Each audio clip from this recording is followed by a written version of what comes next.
Online ক্লাসে স্বাগত জানাচ্ছি। আজকের আলোচ্য বিষয় বিপণন কার্যাবলী, যা উচ্চ মাধ্যমিক শ্রেণীর ব্যবসা শিক্ষা শাখার উৎপাদন ব্যবস্থাপনা ও বিপণনের দ্বিতীয় পত্র,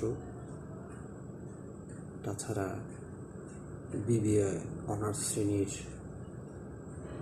বিপণন নীতিমালা এবং বিবিএস পাস শ্রেণীর বিপণন নীতিমালা বিষয় নিয়ে আলোচনা করা হবে।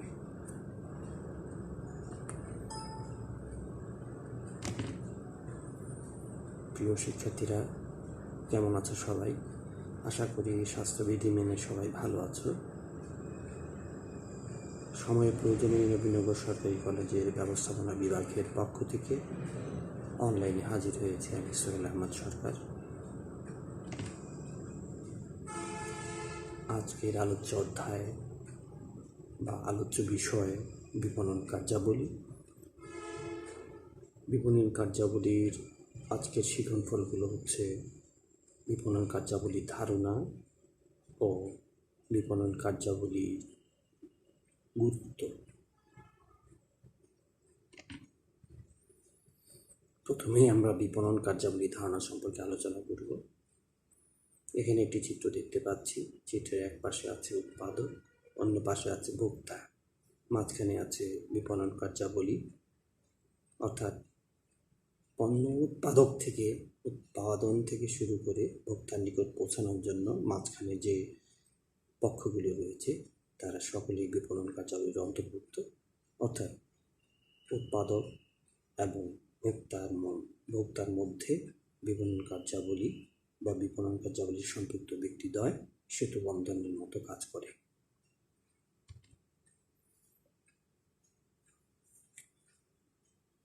বিপণন কার্যাবলী উৎপাদক ও ভোক্তাকে সংযুক্ত করে। উৎপাদনের পূর্বে শুরু হয়ে উৎপাদকের কাছ থেকে ভোক্তার নিকট পণ্য পৌঁছানো এবং এরপরও এটি বিস্তৃত হতে থাকে। বিপণন কার্যাবলী বিভিন্ন ব্যক্তি ও প্রতিষ্ঠান দ্বারা সম্পাদিত হয়। তাছাড়া বিপণন কার্যাবলী ভোক্তার দৃষ্টিতে সত্যগত উপযোগ, স্থানগত উপযোগ এবং সময়গত উপযোগ সৃষ্টি করে।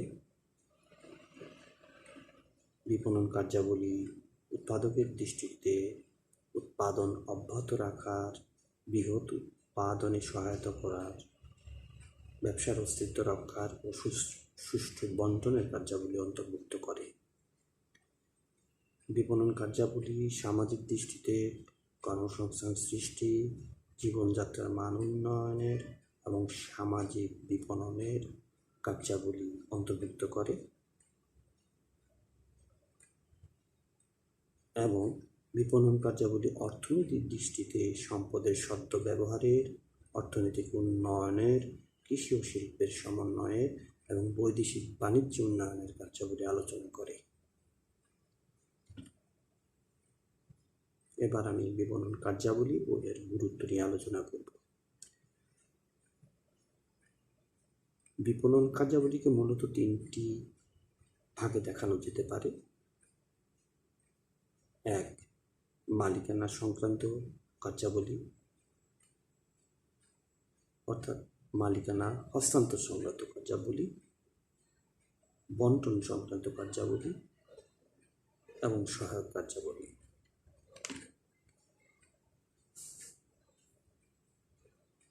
প্রথমে আমরা হস্তান্তর কার্যাবলী নিয়ে আলোচনা করব।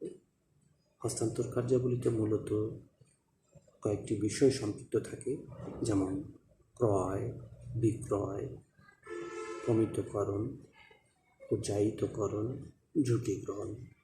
এই সকল হস্তান্তর কার্যাবলীর সাথে বিপণন কার্যাবলী ওতপ্রোতভাবে জড়িত।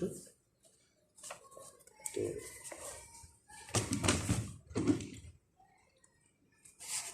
প্রথমে আমরা ক্রয় নিয়ে আলোচনা করব।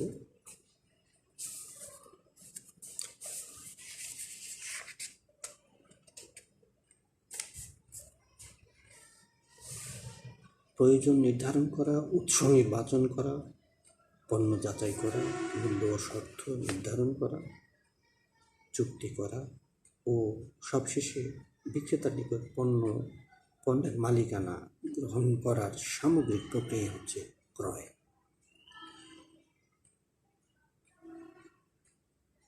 ক্রয় কার্যাবলীটি কীভাবে গুরুত্বপূর্ণ ভূমিকা পালন করে? তার প্রথম পয়েন্টটি হচ্ছে সহজ বিক্রয়।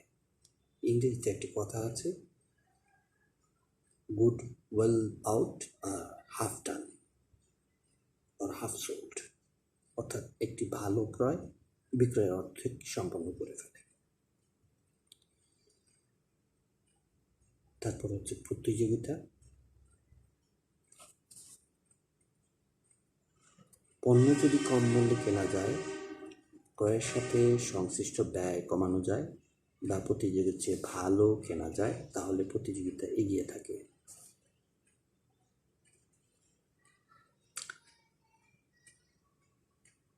পরের গুরুত্বটি হচ্ছে মূল্যের স্থিতিশীলতা।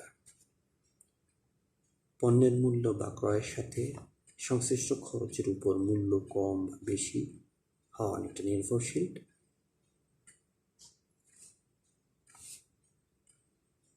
ভোক্তার সন্তুষ্টি। ভালো মানের পণ্য কেনা হলে বা ভোক্তাদের ক্রয় ক্ষমতা, রুচি, পছন্দ, চাহিদা প্রভৃতি বিবেচনা করে পণ্য ক্রয় করা হলে ভোক্তা সন্তুষ্ট হয়। অপর গুরুত্বটি হচ্ছে উচ্চ মূল্য প্রাপ্তি। অনেক ক্রেতা উন্নত মানসম্পন্ন পণ্য উচ্চ দাম দিয়ে কিনতে ইচ্ছুক, তাই উন্নত মানের পণ্য ক্রয় করা গেলে উচ্চ মূল্যে তা বিক্রয় করা যায়। তাই উচ্চ মূল্য প্রাপ্তিতে ক্রয়ের একটি গুরুত্বপূর্ণ ভূমিকা রাখে। কার্যক্রম অব্যাহত রাখার একটি গুরুত্বপূর্ণ উপায় হচ্ছে ক্রয়। উৎপাদন বিক্রয় অব্যাহত রাখতে হলে ক্রয়ও অব্যাহত রাখতে হয়, অর্থাৎ ক্রয় উৎপাদন বিক্রয়কে অব্যাহত রাখে।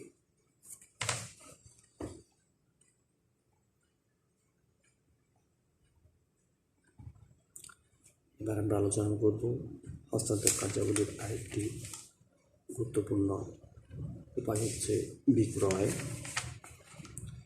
বিক্রয়ের মাধ্যমে পণ্যের মালিকানা হস্তান্তর হয় সাধারণত আমরা বলে থাকি। তাছাড়া বিক্রয় পরিকল্পনা করা, ক্রেতা অনুসন্ধান করা, পণ্যের চাহিদা সৃষ্টি করা, ক্রেতাদের পরামর্শ ও সেবা দান করা ও সামগ্রিক কার্যক্রম বিক্রয়ের অন্তর্ভুক্ত থাকে। বিক্রয় কীভাবে বিপণন কার্যাবলীর সাথে গুরুত্বপূর্ণ ভূমিকা পালন করে, এবার আমরা তা আলোচনা করব। প্রথম হচ্ছে যে গুরুত্বটি, সেটা হচ্ছে নগদ অর্থের প্রবাহ। বিক্রয় হলেই প্রতিষ্ঠানে নগদ অর্থের প্রবাহ ঘটে, যা প্রতিষ্ঠানকে নগদ অর্থ দিয়ে পরিচালিত করে থাকে। দ্বিতীয়টি হচ্ছে মুনাফা সর্বোচ্চকরণ। বিক্রয়ের মাধ্যমে বিপণনকারী তার মুনাফা সর্বোচ্চকরণ করতে পারে।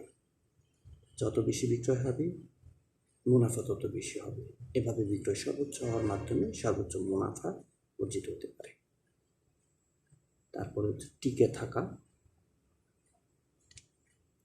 যেসব কোম্পানি পূর্ণ প্রতিযোগিতার মধ্যে থাকে, তারা টিকে থাকার জন্য বিক্রয় পরিমাণ বাড়াতে থাকে। বিক্রয় পরিমাণ বাড়তে থাকলে তাদের টেকসই নিশ্চিত হয়ে যায়। আরেকটি গুরুত্ব হচ্ছে বাজার সম্প্রসারণ। সব কোম্পানি চায় তার পণ্যের বাজার সম্প্রসারণ করতে উল্লেখযোগ্য ভূমিকা পালন করে বাজারজাত পণ্যের ক্ষেত্রে। আরেকটি গুরুত্বপূর্ণ বিষয় হচ্ছে বাজার প্রবেশ। একটি নতুন কোম্পানির বাজার প্রবেশ অনেক চ্যালেঞ্জিং। নতুন কোম্পানি ধীরে ধীরে বিক্রয় বৃদ্ধি করে বাজারে প্রবেশ করে, এটা ভালো অবস্থান অর্জন করে। দক্ষতার সাথে বিক্রয়ের কাজ সম্পাদন করতে পারলে বাজারে প্রবেশ করা সহজ হয়।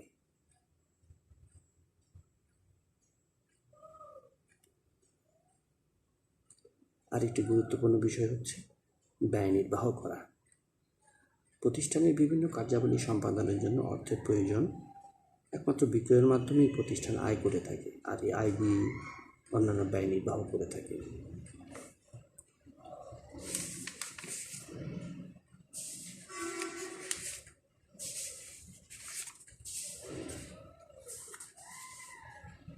হস্তান্তর কার্যাবলীর আরও দুটি গুরুত্বপূর্ণ উপায় হচ্ছে প্রমিতকরণ এবং পর্যায়িতকরণ। বৈশিষ্ট্য বা গুণাগুণের ভিত্তিতে পণ্যের মান তালিকা তৈরি করা হচ্ছে প্রমিতকরণ, আর প্রতিষ্ঠিত মান অনুযায়ী পণ্যকে বিভিন্ন শ্রেণীতে ভাগ করা হচ্ছে পর্যায়িতকরণ। প্রমিতকরণ হচ্ছে পরিকল্পনার কাজ, আর পর্যায়িতকরণ হচ্ছে বাস্তবায়ন করা। প্রমিতকরণ কাজ পর্যায়িতকরণের আগে হয়, প্রমিতকরণের পর পর্যায়িতকরণ করা হয়। প্রমিতকরণ মানসিক কাজ, কিন্তু পর্যায়িতকরণ শারীরিক কাজ।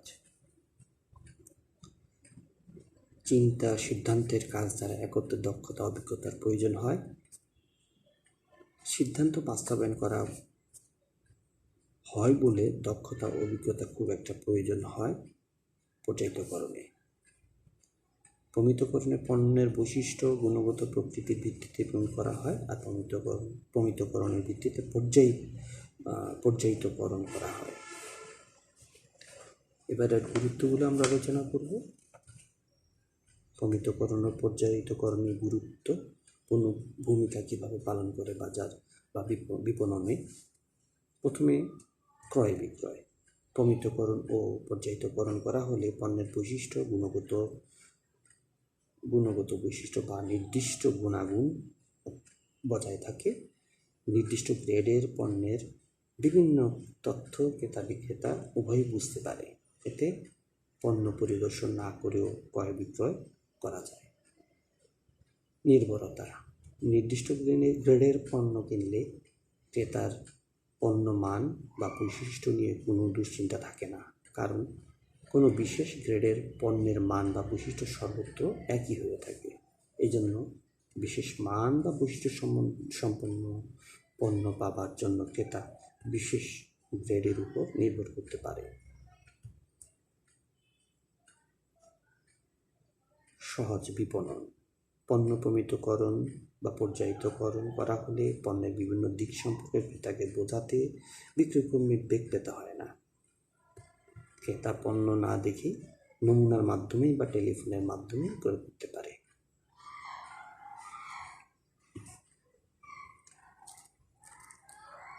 নিজের ব্র্যান্ডের সুনাম বৃদ্ধি এবং প্রতিযোগিতার মাধ্যমে ঝুঁকিও হ্রাস করে থাকে।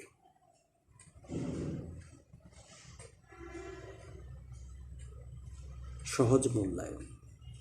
নির্দিষ্ট গ্রেডের পণ্যের গুণাগুণ নির্দিষ্ট থাকে, তাই কোনো কারণে পণ্য মূল্যায়নের প্রয়োজন হলে সহজে মূল্যায়ন করা যায়। যেমন বীমার দাবি নিষ্পত্তির ক্ষেত্রে পণ্য মূল্যায়নের প্রয়োজন হয়। গ্রেড করা না হলে মূল্যায়নের জটিলতা সৃষ্টি হয়।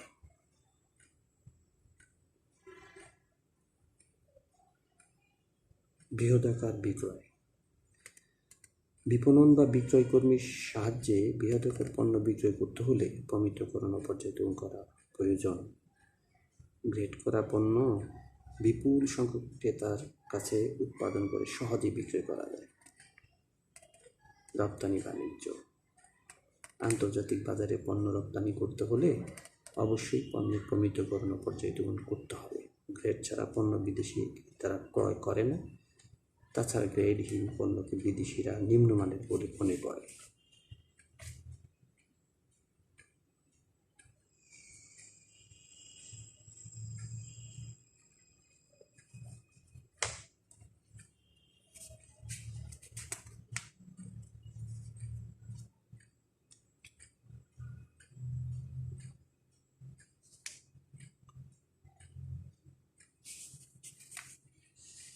সঠিক মূল্য। প্রমিতকরণ ও পর্যায়িতকরণ করা না হলে উৎপাদককে কম মূল্যে পণ্য বিক্রয় করা সম্ভব হয় না। যেমন পাট। এই অবস্থায় প্রমিতকরণ পর্যায়িতকরণ করে উৎপাদক সঠিক মূল্যে পণ্য বিক্রি করে থাকে। ক্রেতার সন্তুষ্টি। প্রমিতকরণ ও পর্যায়িতকরণ করা থাকলে বিভিন্ন মানসম্পন্ন পণ্য পাওয়া যায়। এতে ক্রেতা তার প্রয়োজন ও সামর্থ্য অনুযায়ী পণ্য ক্রয় করতে পারে, যা ক্রেতা সন্তুষ্টি বৃদ্ধি করে। নৈতিকতা সৃষ্টি। পণ্য গ্রেড করা না থাকলে সহজেই অশিক্ষিত, অজ্ঞ, দুর্বল ক্রেতাদেরকে সাথে প্রতারণা করার সুযোগ থাকে। প্রমিতকরণ ও পর্যায়িতকরণ বিক্রেতাদের মধ্যে নৈতিকতা বোধ সৃষ্টি করে।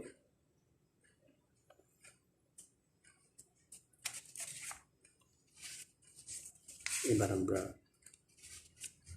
হস্তান্তর কার্যাবলীর আরেকটি দিক হচ্ছে ঝুঁকি গ্রহণ, সেটা নিয়ে আলোচনা করব। উৎপাদনকারীর নিকট থেকে পণ্য ভোগকারীর নিকট পৌঁছানো পর্যন্ত বিপণন প্রক্রিয়ায় বিভিন্ন প্রকার ঝুঁকি আসতে পারে, যেমন মূল্য হ্রাসজনিত ঝুঁকি, ফ্যাশন ও স্টাইলের পরিবর্তনজনিত ঝুঁকি, ভোক্তার আয়, রুচি, অভ্যাস পরিবর্তনের ঝুঁকি, পরিবহন ও গুদামজাতকরণ সংশ্লিষ্ট ঝুঁকি। বিপণনকারীর এসব ঝুঁকি মোকাবেলা করেই বিপণন কার্যাবলী সম্পাদন হয়ে থাকে। অর্থাৎ ঝুঁকি গ্রহণের মধ্যে অনিশ্চয়তা বহন অন্তর্ভুক্ত, যা বিপণন প্রক্রিয়ার অংশ। এবার আমরা বন্টন সংক্রান্ত কার্যাবলী নিয়ে আলোচনা করব। বন্টন সংক্রান্ত কার্যাবলীর সাধারণত কয়েকটি বিষয় অন্তর্ভুক্ত করে: পরিবহন, গুদামজাতকরণ, মরুকরণ এবং ফরমায়েশ সংগ্রহ। প্রথমে আমরা পরিবহন সম্পর্কে আলোচনা করব। পরিবহনের মাধ্যমে পণ্য সামগ্রী এক স্থান থেকে অন্য স্থানে আনা নেওয়া করা হয়। এক্ষেত্রে উৎপাদন ও ভোগের মধ্যে সমন্বয় সাধিত হয়, পণ্যের স্থানগত উপযোগ সৃষ্টি হয় এবং দূরবর্তী স্থানের ভোক্তারা সহজে পণ্য পেয়ে থাকে। পরিবহনের গুরুত্বগুলি হচ্ছে: স্থানগত উপযোগ সৃষ্টি করে, পরিবহনের মাধ্যমে সারা দেশে পণ্য ছড়ানো ছিটানো ভোক্তাদের নিকট পণ্য পৌঁছে দেওয়া হয়, এতে করে স্থানগত উপযোগ সৃষ্টি হয়।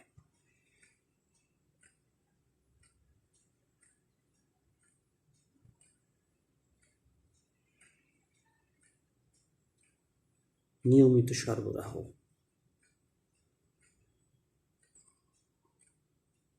নিয়মিত সরবরাহের জন্য, কাঁচামাল সরবরাহের জন্য পরিবহন অত্যন্ত গুরুত্বপূর্ণ ভূমিকা পালন করে।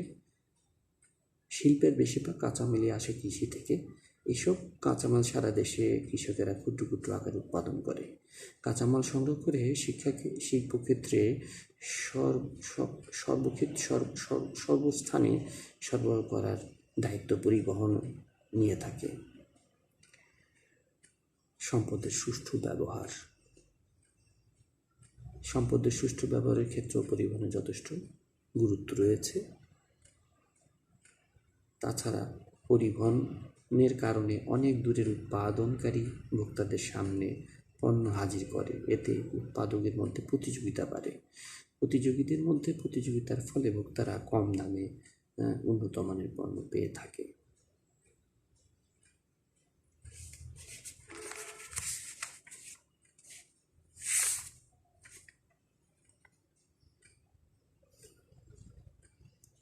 ক্রেতা বা ভোক্তার ভোগ নিশ্চিতকরণের ক্ষেত্রে পরিবহনের গুরুত্ব অপরিসীম। পরিবহন শুধু বন্টন কার্যাবলী সম্পন্ন করে না, পাশাপাশি সমাজের অনেক লোকের কর্মসংস্থান সৃষ্টি করে গুরুত্বপূর্ণ ভূমিকা পালন করে থাকে। এবার আমরা গুদামজাতকরণ নিয়ে আলোচনা করব। পণ্যের পরিমাণগত ও গুণগত মানের নিশ্চয়তা বিধান করে উৎপাদন ও বিক্রয়ের মধ্যবর্তী সময়ে সঠিক ও বিজ্ঞানসম্মত উপায়ে পণ্য সংরক্ষণ ও এর সাথে জড়িত অন্যান্য কার্যাবলীকে গুদামজাতকরণ বলে। গুদামজাতকরণের গুরুত্ব রয়েছে, যেমন এটি সময়গত উপযোগ সৃষ্টি করে। এমন অনেক পণ্য আছে যেগুলো নির্দিষ্ট মৌসুমে উৎপাদন হয় কিন্তু বছরব্যাপী ভোগ হয়। আবার অনেক এমন পণ্য আছে বছরব্যাপী উৎপাদন হলেও নির্দিষ্ট মৌসুমে ভোগ হয়। সেজন্য এই সময়গত উপযোগ সৃষ্টি করে গুদামজাতকরণ। নিয়মিত সরবরাহ। পণ্য যখনই উৎপাদন হোক না কেন, গুদামজাতকরণের ফলে বাজারে পণ্যের সরবরাহ স্বাভাবিক থাকে। গুণমান রক্ষা উন্নত করা। গুদামজাতকরণ করে রাখার কারণে অনেক পণ্যের গুণমান বজায় থাকে, গুণমান নষ্ট হয় না। মূল্য স্থিতিশীল। পণ্যের চাহিদার তুলনায় যোগান বেড়ে গেলে মূল্য হ্রাস পায়, আবার চাহিদার তুলনায় যোগান কমে গেলে মূল্য বেড়ে যায়। গুদামজাতকরণের ফলে চাহিদা এবং যোগানের মধ্যে সমন্বয় সাধিত হয়।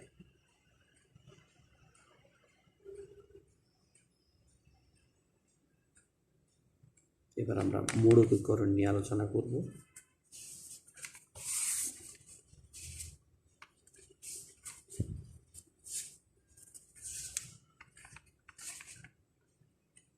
পণ্যের পরিমাণগত ও গুণমানের নিশ্চয়তা বিধানের জন্য উৎপাদন ও বিক্রয়ের মধ্যবর্তী সময়ে সঠিক ও বিজ্ঞানসম্মত উপায়ে পণ্য সংরক্ষণ প্রক্রিয়াকে গুদামজাতকরণ বলে।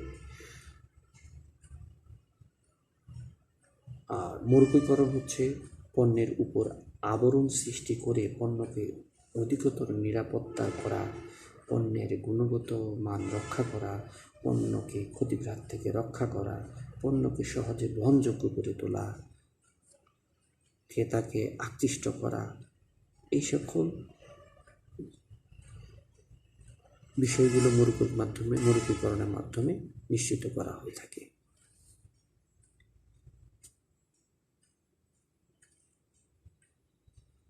বন্টন কার্যাবলীর আরেকটি মাধ্যম হচ্ছে ফরমায়েশ সংগ্রহ।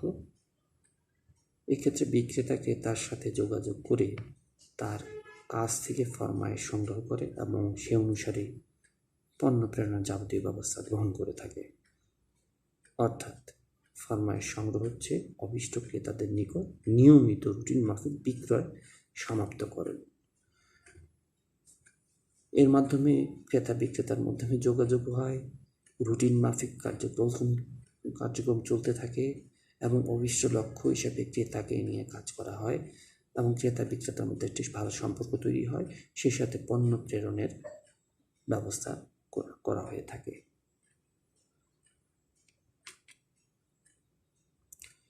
সহায়ক কার্যগুলির মধ্যে প্রথমে আছে হচ্ছে বিজ্ঞাপন ও প্রসার। বিক্রয় কার্যক্রমের সাথে বিক্রয়, বিপণন ও প্রসার বিষয়টি জড়িত, তবে এটি সহায়ক, অনেকে মনে করেন সহায়ক কার্যাবলী হিসেবেও ধরে নেওয়া যায়।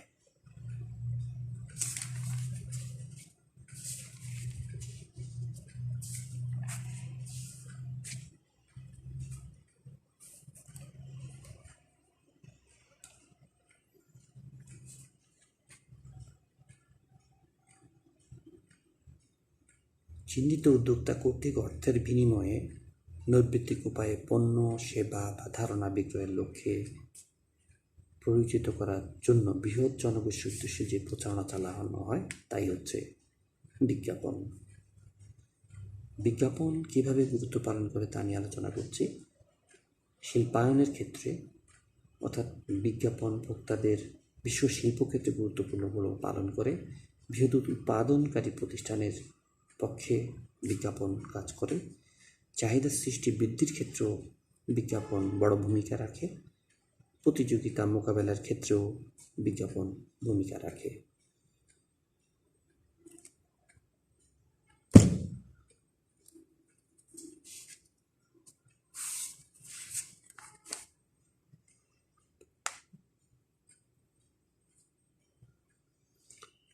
নীতি নির্ধারণের ক্ষেত্রে নীতি নির্ধারণ একটি ব্যবস্থাপক কার্যাবলী। এক্ষেত্রে মূল্যনীতি, পণ্যনীতি, বন্টন নীতি, প্রসার নীতি ইত্যাদি সম্পর্কে সিদ্ধান্ত নেওয়া হয়ে থাকে। কোনো প্রতিষ্ঠানের বৃহৎ কারবার পরিচালনার জন্য প্রয়োজনীয় অর্থের পরিমাণ নির্ণয়, অর্থ সংগ্রহের উৎস নির্ধারণ, বিভিন্ন নীতি ও শর্তসমূহ বিবেচনা করা হয়। এসব ক্ষেত্রেও অর্থ সংস্থান ভূমিকা পালন করে। বিপণন প্রক্রিয়াকে সুসংহত করার জন্য সাজ সরঞ্জাম আবশ্যক। ভারী যন্ত্রপাতি, খুচরা যন্ত্রপাতি, শ্রম সংক্ষেপ যন্ত্র, যানবাহন, গাড়ি ইত্যাদি সব কিছুই বিপণন কাজকে সহায়তা করে থাকে। তত্ত্বাবধান ও নিয়ন্ত্রণ। প্রতিষ্ঠানের অভীষ্ট লক্ষ্যে পৌঁছানোর জন্য গৃহীত কার্যাবলীর তত্ত্বাবধান ও নিয়ন্ত্রণ অপরিহার্য। এক্ষেত্রে পরিকল্পনা অনুযায়ী কাজ করছে কিনা তা তত্ত্বাবধান নিয়ন্ত্রণ করে থাকে।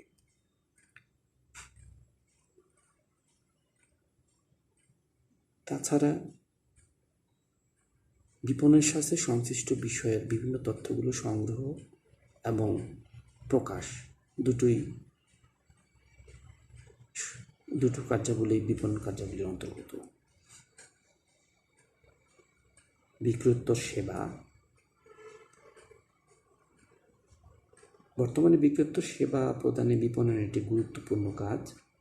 অনেক ক্রেতা এর মাধ্যমে বিভিন্ন ব্র্যান্ডের পণ্য তুলনা করে গ্যারান্টি, ওয়ারেন্টি, ডেলিভারি ইত্যাদি বিষয়গুলো মাধ্যমে প্রতিযোগিতা মূলক বাজারে বিপণন সহায়তা করে থাকে।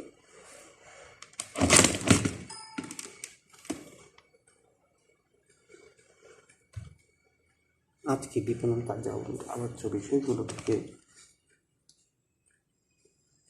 আমরা যে বিষয়গুলো জানলাম তা সময়ের এবং প্রযুক্তির সীমাবদ্ধতার কিন্তু এর বিষয়ে আমরা আলোচনা করতে পারলাম না। তো আমরা এনসিটিভি কর্তৃক জাতীয় বিশ্ববিদ্যালয় কর্তৃক বোর্ড কর্তৃক অনুমোদিত বইগুলো অধ্যয়ন করে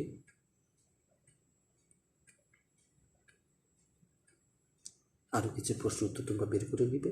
প্রথমটি হচ্ছে উত্তম ক্রয় বিপণনের অর্ধেক, এটি ব্যাখ্যা করো। প্রমিতকরণ এবং পর্যায়িতকরণের মধ্যে পার্থক্য করো এবং বিজ্ঞাপনের পক্ষে এবং বিপক্ষে যুক্তি দাও। আরও জানতে চাইলে বা আরও তথ্যের প্রয়োজন হলে আমার মোবাইল নাম্বার, ফেসবুক মেসেঞ্জার আর ইমেইলে তোমরা যোগাযোগ করতে পারো। Keep in touch everybody for the next class. Thanks.